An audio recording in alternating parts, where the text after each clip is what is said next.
ఈ సంవత్సరం ఇంకా అద్భుతమైన సంస్కారం తీసుకొచ్చాం. 24 గంటల్లోనే రైతు ఖాతాలో జమ చేసేటట్టు రాష్ట్ర వ్యాప్తంగా 35 బ్యాంకులతో మాట్లాడి పేమెంట్ గేట్వేలో కూడా మార్పులు తీసుకొచ్చి మా దగ్గర ఉన్న టెక్నికల్ ఎక్స్పర్టీస్ని ఉపయోగించి ప్రతిరోజు 4 సార్లు పేమెంట్లు ఖరారు చేసి వాళ్ళ ఖాతాలో పడే విధంగా రైతులకి ఉపయోగపడే విధంగా మేము కొన్ని నిర్ణయాలు తీసుకున్నాం. ప్రతిరోజు 4 స్లాట్స్ ఏర్పాటు చేసుకున్నాం. ఎవరైతే ఉదయం 10 ధాన్యాన్ని మిల్లర్ దగ్గర అమ్మేసి ట్రక్ చిట్ జనరేట్ చేస్తారో వాళ్ళకి 12 మేము పేమెంట్ చేస్తాం. అంటే 2 గంటల్లోనే పేమెంట్ చేస్తాం.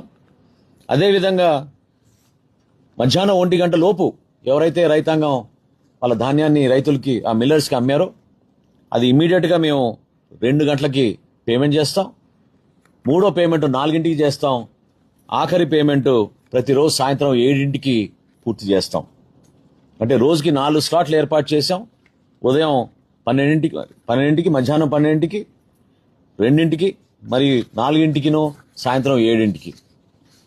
అయితే రైతు సోదరులందరూ కూడా గమనించాలి, బ్యాంక్ హాలిడే రోజు మాత్రం ఈ సమస్య మేము అధిగమించలేకపోతున్నాం. ఎందుకంటే బ్యాంకుల నుంచి జాతీయ స్థాయిలో ఈ పేమెంట్ గేట్వే ఉంటుంది కాబట్టి బ్యాంక్ హాలిడే రోజు మాత్రం అదే రోజు మేము పేమెంట్ చేయలేక మరుసటి రోజు దాన్ని ఇంప్లిమెంట్ చేసే విధంగా ఈ మార్పులు తీసుకొచ్చాం.